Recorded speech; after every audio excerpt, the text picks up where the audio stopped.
Assalamualaikum warahmatullahi wabarakatuh. Halo semuanya. Perkenalkan, kami dari kelompok 3 kelas L5. Jadi di sini kami akan membahas mengenai pertanggungjawaban dan juga pengawasan APBD dan APBN.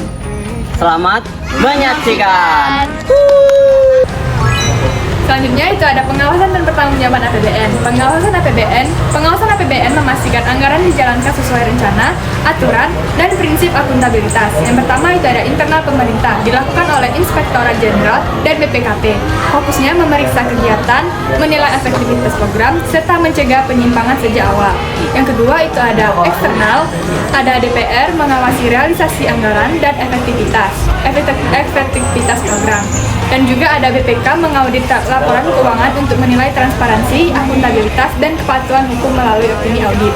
Yang ketiga itu ada pengawasan publik, masyarakat, dan LSM mengawasi lewat akses data APBN yang dipublikasikan pemerintah sebagai bentuk kontrol sosial.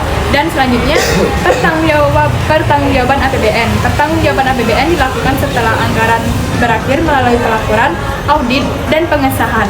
Yang pertama itu ada penyusunan LKPP. Menteri Keuangan menyusun LKPP yang memuat realisasi pendapatan belanja, aset, utang, dan arus kas sesuai SAP. Yang kedua itu ada audit BPK.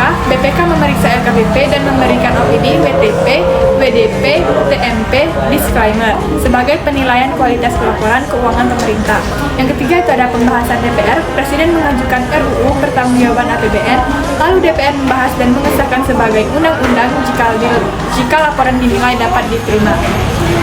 Permasalahan APBN itu menurut Fathur Raihan dan Mufti tahun 2017 ditemukan ada sejumlah permasalahan yang mendasar dalam struktur penerimaan dan pengeluaran dan juga pembiayaan anggaran negara. Yang pertama itu ada ketergantungan utang dengan luar negeri. APBN terlalu mengandalkan pinjaman dari luar sehingga itu rentan terhadap perubahan ekonomi global dan menambah beban utang. Dan yang kedua, sistem pajak tidak efektif. Pemungutan pajak belum optimal karena rendahnya kepatuhan, kebocoran penerimaan, dan administrasi yang kurang baik. Dan yang ketiga, prioritas belanja tidak tepat. Anggaran sering habis untuk belanja rutin, bukan untuk sektor strategis yang mendorong pembangunan negara. Dan yang keempat, dampak makroekonomi negatif. Ketidakseimbangan anggaran dapat memicu defisit, inflasi, dan mengganggu stabilitas ekonomi. Pengawasan dan pertanggungjawaban APBD. Pelaksanaan APBD membutuhkan pengawasan yang kuat agar anggaran tidak disalahgunakan. DPRD berperan penting memastikan APBD berjalan sesuai dengan aturan, dan pengawasan akan lebih efektif jika seluruh anggotanya menjalankan fungsi kontrol dengan baik. Keterlibatan masyarakat dalam memberikan informasi juga membantu mencegah penyimpangan di lapangan. Secara keseluruhan, pengawasan menjadi upaya penting untuk mengendalikan dan mengevaluasi kinerja pemerintah daerah dalam mengelola otonomi dan sumber daya daerah. Selanjutnya, pertanggungjawaban APBD.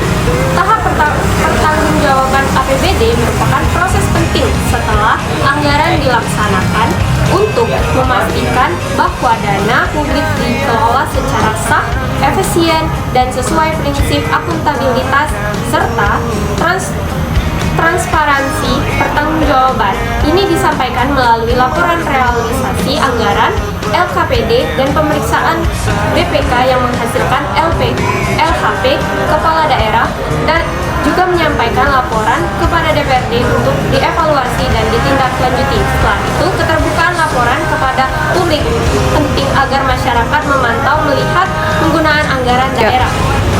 Di sini saya akan menjelaskan permasalahan APBD. Permasalahan APBD yang pertama itu adalah pengendalian keuangan daerah yang lemah.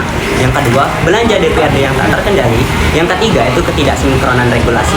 Yang keempat, penganggaran tanpa kepastian penerimaan. Yang kelima, pengeluaran di luar anggaran. Yang keenam, permasalahan pengawasan. Yang ketujuh, ketidaksesuaian dengan kepentingan umum dan peraturan yang lebih tinggi. Dan yang terakhir itu adalah ketidaktertiban dalam penatausahaan dan juga pertanggungjawaban. Selanjutnya, studi kasus. Studi kasus yang kami ambil berjudul Pengawasan dan Pertanggungjawaban APBD Desa Mati Rowali, Kabupaten Bone, menurut jurnal Kasniati et al. Pada tahun 2021. Desa Mati Rowali mengelola dana desa dan transfer APBD dengan nilai lebih dari 1,5 miliar pada tahun 2019. Namun, penelitian menunjukkan bahwa pertanggungjawaban keuangan belum berjalan optimal. Laporan semester dan laporan akhir tahun tidak memiliki bukti resmi penyampaian kepada bupati melalui camat, sehingga proses pengawasan pemerintah daerah menjadi tidak efektif. Ketiadaan dokumen pertanggungjawaban ini melemahkan kontrol terhadap penggunaan anggaran dan membuka potensi penyimpangan. Meskipun dana desa telah memasang baliho informasi APBD sebagai bentuk transparansi kepada masyarakat, langkah tersebut tidak dapat menggantikan kewajiban pelaporan formal.